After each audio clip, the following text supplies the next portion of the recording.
Hello everybody, this is Nimrod from the Audio Couple and welcome to our channel. Today I'm actually quite excited because I've got the Michi Preamp and Power Amp here with me today, which we'd like to go through an actual review with you guys. And I must say these are really, in my opinion, top-notch products.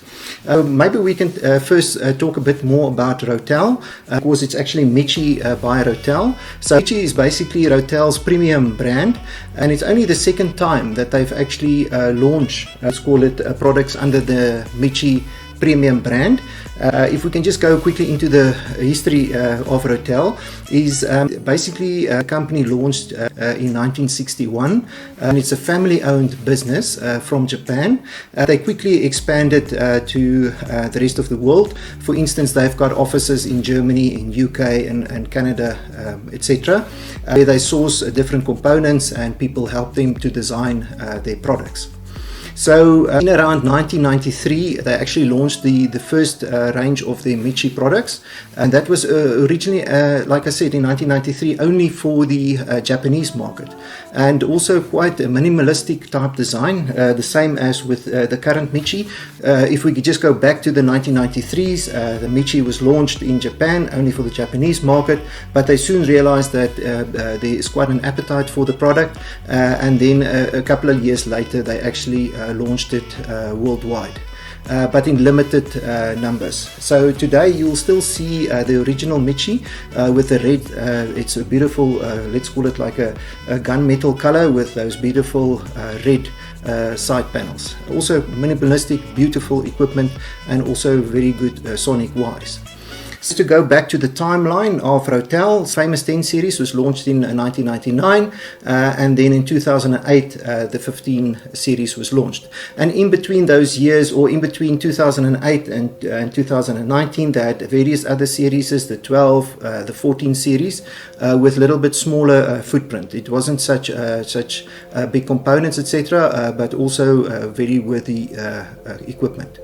So if we turn our attention maybe back to the current Michi, the one that was launched in 2019, only a couple of months ago. So I feel very fortunate to have this equipment in my home, and I had the privilege to audition it here. So I would just like to thank Michi and Galaya for the opportunity to review this equipment. It's really top-notch equipment, and it's really let's say a joy to operate this equipment. Actually, the equipment and the loudspeakers were quite a good match in my opinion, and I actually produced excellent results in my listening area. So back to the equipment. As you can see, beautiful minimalistic design in a type of a mirror black finish in the front. This is actually called the P5 preamp, and then they've got the S5 stereo power amplifier as a combination, but you can also actually go for the M8, and those are the monoblocks amplifiers that also is in the same range. As you can see, I've actually got only the stereo setup in my configuration, but plenty of power here. The power amplifier is rated at around 800 watts per channel on 4 ohm, which is also quite amazing. Further to that, if we can just focus on the power amp, it's quite a hefty design. It's coming around 59, close to about 60 kgs in weight, and I must say to maneuver it into the position was quite a feat. Because of course I'm strong, but I had to get Teresa to also assist me to get it into place. But as you can see, we did a good job. Basically, to summarize the audio performance from the power amplifier is that it gives excellent sonic reproduction and very solid performance. And you can also notice that these components were really built to last. So I'm sure that 30 to 40 years from now you'll still get excellent performance from these products, and at about 30 to 40 years it will still be an elegant component to have in your system. We turn our attention to the preamp, also quite a sturdy design, and the weight comes in at around 23 kgs, and then further to that you'll notice also very minimalistic design, but a beautiful finish, and basically this display is quite neat, and it just gives enough information to a listener to tell you what's going on. and I must say, even if you sit at a distance, all of the information is clearly displayed, and for me that is also quite a plus. So quite good industrial design overall. If you look at this display on the power amp, you actually got different settings on the power amplifier, the different displays. This one is actually a spectrum analyzer, and it's a 16 band spectrum analyzer display, and it actually shows both channels, the one at the top and the other one at the bottom. You can also change it to a 12 band spectrum display, and then also to an 8 band, and then finally you can change it actually to a type of a VU indication with two linear type of scales at the top and the bottom, which we'll share a picture of that with you guys as well, which is also, all of it, I must say, the look and feel of the display is just top notch. And like I say, it's what is important about the display is that it doesn't give too much information, but still retaining a lot of necessary information even if you sit quite a distance away. Then further to that information, it's quite interesting to show that the amplifier also shows the left and right temperatures. What we also did is when we actually received the equipment, we realized that it's on the power amplifier was on version 1.01 software, and when I did my studies over the internet, I realized that there's a newer software available, and it wasn't actually quite a big issue to upgrade the software. So I've upgraded the software of the power amp by connecting it to the internet via the LAN connection at the back. You navigate the front panel, instruct the amplifier to do a software upgrade over the internet, and I would say within 4 minutes we actually had the software upgraded. What was interesting about the version 1.01 software is that it had only one temperature indication at the left hand side at the top there, and at this side it actually had a monitoring for the AC power that's coming in. So it displayed the temperature this side and then what the supply voltage is on the other end. After the software upgrade, we noticed that the voltage monitor went away from the front display, and now you can actually monitor both channels, the left and right channel, regarding temperature, and you'll see that it's around 39 and 37 degrees.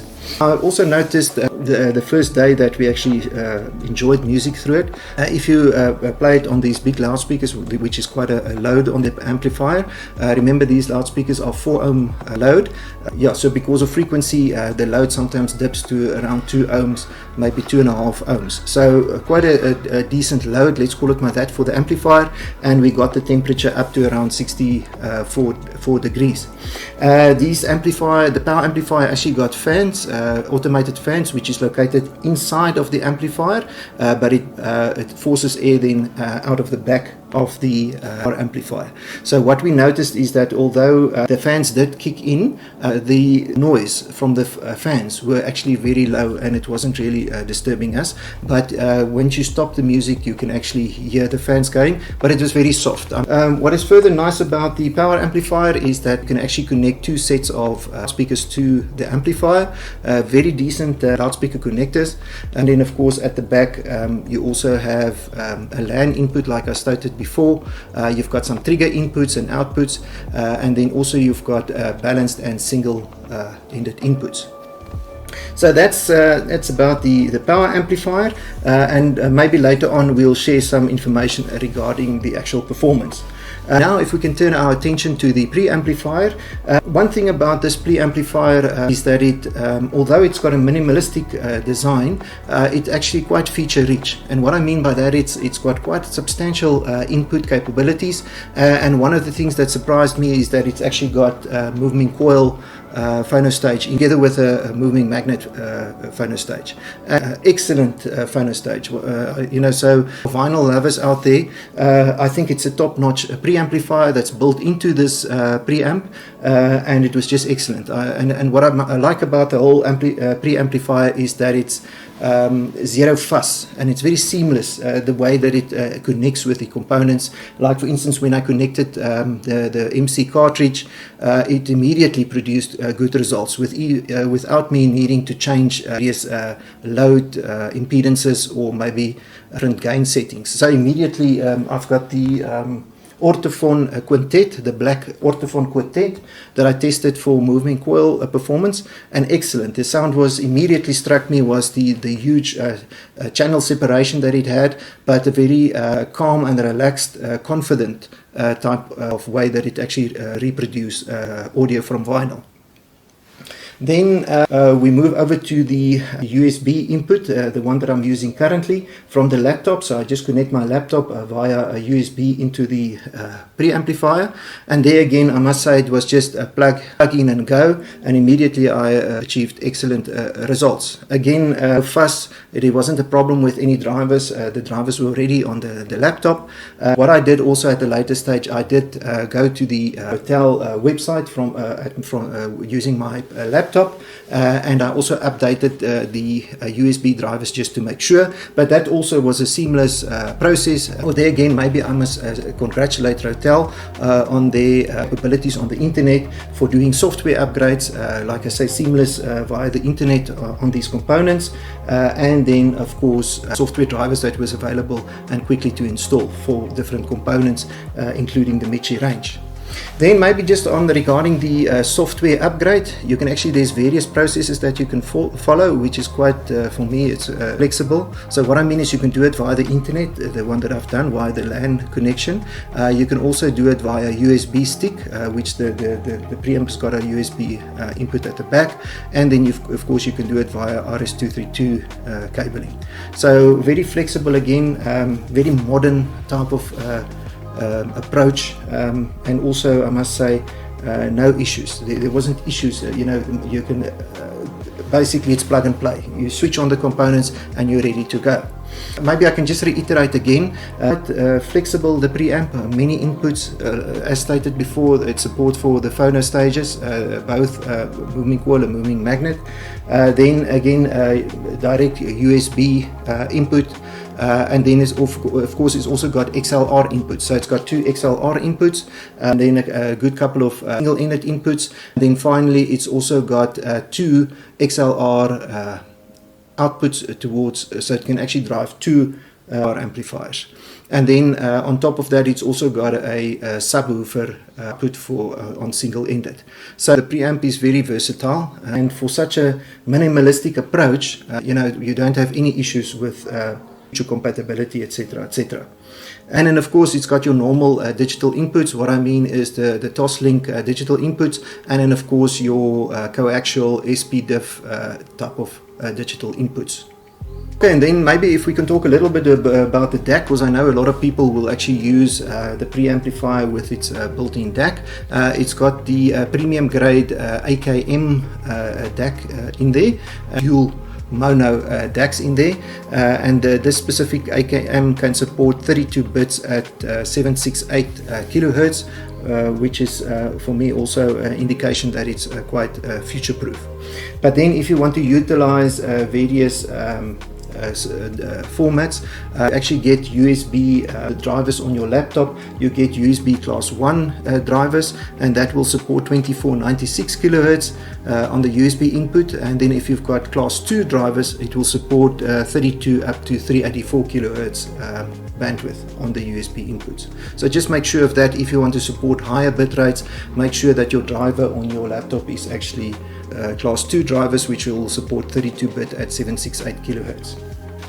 Hey, and then welcome Teresa. And yes, Teresa is my sound room, let's call it buddy. We enjoy the music together, and I'm quite fortunate that I've got my loving wife that also enjoys my hobby, and then of course listening to the music and audition a lot of equipment, etc. Teresa, if I remember correctly, there's also something that you would like to highlight regarding the Michi setup. Yes, I remember we enjoyed the Bluetooth connection on the preamp. On the preamp, yes. Oh yes. Yeah, guys, maybe look, one input that we didn't discuss was actually the Bluetooth input, the wireless Bluetooth input. And I think a lot of people will realize that, the mobile phone or the mobile smartphone I think is the future regarding enjoying content, that type of thing, going forward. And of course, we had Bluetooth connection. We also tested the Bluetooth connection to the Michi P5 preamp via my Samsung S10 smartphone. And of course, we used Tidal, the Tidal app, the mobile app, and then of course Spotify and a few others, also Google Play Music. And again, the connection was seamless. It immediately paired, and we enjoyed actually excellent sound. But this time around, it was slightly different. It's not just a normal Bluetooth connection. It was actually an aptX connection, and it will actually indicate it at the top. And it's actually a new Bluetooth connection, especially considering audio, to have lossless audio. The end goal of aptX is you get aptX HD, and this will allow high resolution lossless audio to be transmitted from your smartphone into the preamplifier. And we actually connected, my S10 actually supports aptX, but not the HD version, the normal aptX. Apparently the newer smartphones from the S20 will support the aptX HD algorithm, and like I stated, that is lossless. So when we actually connected to the preamplifier, it was aptX, normal aptX, and it indicated CD quality connection between the phone and the preamplifier. But I must say, because of the flexibility, we enjoyed the Bluetooth quite a bit, and there was no negative sonic impact that we could observe on this preamp. We, of course, playing it back from the laptop, we enjoyed the best quality possible, directly via cable into the USB input of the preamplifier. That was the best possible scenario for sound reproduction. Of course, a close second was on the phono stage, excellent on both moving coil and moving magnet.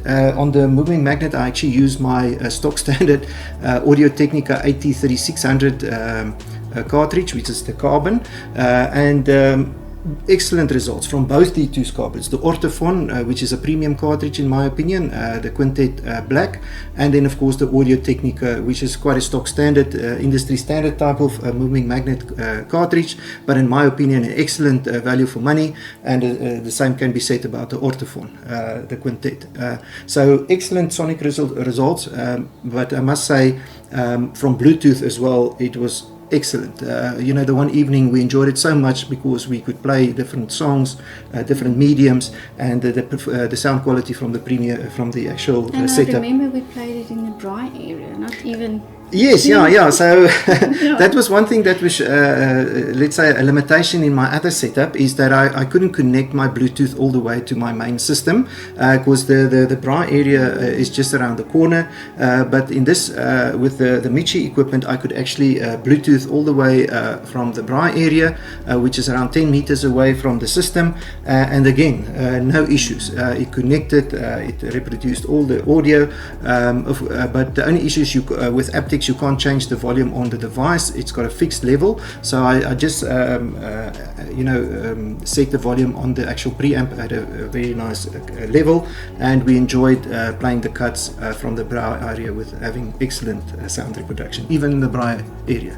But with such huge loudspeakers, I think it's expected, without causing a problem with the neighbors, of course. But yeah, guys, so yes, quite a mouthful. Is because this Michi product, although it looks very minimalistic in design, it is quite flexible. It's a future-proof product, and I really invite all of you guys to really consider this product, because I think from an audio perspective, just as audio performance perspective, very good product, but also future-proof and feature-rich.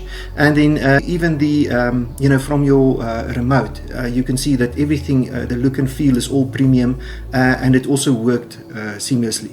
And then there's various setups that you can do. So for instance, if you don't use the components, after about 20 minutes it will switch off, but you can actually change that. It's like a timer. So there's a lot of hidden features that we can't go into today, but if you really want to hear, a modern preamp and power amp combination, the Michi is one of the best examples that I can give you guys. It's really, I must say, it's just a pleasure to use these components and to have it in your listening area. and quite serious. I mean, these things are, it's definitely a premium product. So maybe now if I can go into the actual audio performance. So Nimrod, yeah, it's quite neat products, and it's got a lot of functionality, but for a lot of people performance is first, and the same with me. I rather consider performance above looks, but of course if you have both, then you live in the ideal world, like we're doing at the moment. But anyway, yeah, so first of all, what is the highlights of the sound? So first of all, I think it's definitely got the Rotel house sound, but a very much refined Rotel house sound. And so Nimrod, but what do you mean? What is the Rotel house sound? So the Rotel sound is, I would say, the most unfatiguing sound that you can get out there from a transistor type design or a solid state design. Really, you know, I'm very used to valve preamplification and power amplification, and it's totally you know, no fatigue that you can you know, get from that type of setup. But I can say the same thing from the Rotel, and that's from a transistor based design, which is excellent. So first of all, a very balanced sound, but it's a refined Rotel house sound, and the Rotel's house sound is a bit of a subdued mid-range, but the timbre is excellent, second to none. So when it comes to male voices to female voices, the timbre of the voice, you know, the actual let's call it natural reproduction of voices are excellent. I haven't heard any other transistor preamp power amp combination that you know, can reproduce it as naturally. And then what Rotel has done with this Michi design is they've actually improved the frequency extremes. So what I mean by that is the very low bass. It's got a very low bass extension. Of course, if it's recorded as such, if there's a low bass extension on the source content, and you can clearly hear that there's a lot of control. And you know, a lot of definition in the low frequencies. So I had, for instance, I had the 1090 power amplifier together with the 1598 RSP surround processor, which was an excellent combination, together with the 1095 multi-channel power amplifier, and I achieved excellent results. But I must say, I think that regarding the low frequency extension, this power amplifier definitely better than the 1090 that I had. And then on the high frequencies, on the other extreme, on the very high frequencies, they've also polished it, and it's now better than ever. And it's got a very sweet high frequency response. High frequency is very extended, but still naturally, and then contain the actual instrument, so very lifelike, but not over the top. And the same that I can say with the bass. The bass was never bloated, and I played a lot of you know, music content with a lot of bass content, and never did I come to a conclusion that the bass, there's overhang in the bass, or the bass is bloated. So it's got this deep bass, but it's very controlled, never bloated or over exaggerated. So at the end of the day, what can I say? It's got a very balanced sound. Yes, together with my loudspeakers, which are also very balanced. Maybe it wasn't the best combination, but that you can actually handle with a different type of interconnects. And I also played around with different interconnects. We also played around with between balanced and single-ended inputs between the preamp and power amplifier. And there I must say also, hats off to Rotel, because there's not a huge difference between the two, which for me is a plus. This, different types of configurations enables you then, of course, to set your system up in different configurations, and it adds to versatility. Then I think now it is actually time to look at the scorecards. So this time around, because it's actually two components, you know, a preamp and a power amp, we've decided to have a bit of a different approach when we come to give it the system a bit of a score. So we divided it up into the preamp. So we give the preamp a score, and then the power amp as well. Because there's different capabilities or between a preamp and a power amplifier, we're a bit more specific as to how we actually assign different different parameters which we judged or scored between the preamp and the power amp. And basically from the preamp score, let's just bring the preamp score up first. You'll see that the preamp overall actually scored quite handsomely, and I think the reason for that being is the overall industrial design. So you know, from a design perspective, I don't think you can top it. I've given it a full 10 because really the look and feel is really premium. I like the product. I like the way that it's been designed. It's easy to operate. Even the remote control, you know, the volume, the feel of the volume, how quickly it engages. You know, it just is a good overall design. But then of course also for the sound, you'll notice that even for a premium product, it's got premium sound, and I've also given it a score accordingly. Then we can quickly look also towards the scorecard for the power amplifier, and of course, yes, because it's a power amplifier and it's got different design criteria, let's call it that. I've also highlighted a few criteria regarding the power amplifier, but you'll also see I think the Rotel Michi power amp, the S5, did really well regarding the overall score, because it is quite a worthy power amplifier and it's got really sufficient power, but it's also effortless power, and in a way it's really refined. And that's basically to conclude that. And then finally I'll bring up the scorecard for the combined experience, the preamp and the power amplifier, and there you also see we have put some new criteria down. As a duo, you know, or as a combination, there's definitely synergies that these two components bring towards each other. And overall, look, it was excellent. The sound, the look and feel, the easy plug and play. I think proud of ownership is maybe a next topic that we can, you know, bring up.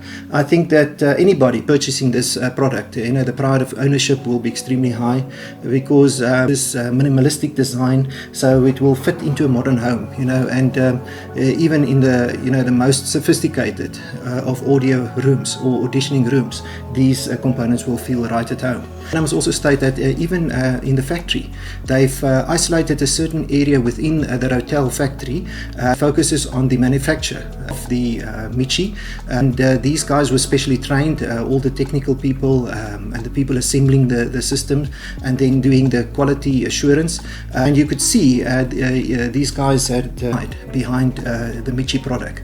And for Rotel as well, you know, they stated it took them a solid 3 years from the industrial design and to put the final product together, and for them it's you know, it's a new product, it's a new evolution. So these guys from Rotel is very excited about this product, and I can understand why, because we also, when we received it, we were quite excited, and it lived up to the expectation, definitely. But guys, I think that was quite a mouthful, but quite a lot of sophistication behind this. Although it's got this minimalist design, there's a lot behind this technology that makes it seamless and effortless. And then also I can say the same about the sound. Guys, that's then us, the audio couple for this week. Thank you for joining us. We really appreciate your support. If you like our videos, give it a big thumbs up. If you want to see more of our videos, please subscribe. And then if you want to get notifications, hit the bell. But then this is us, guys, the audio couple, signing off. Cheers.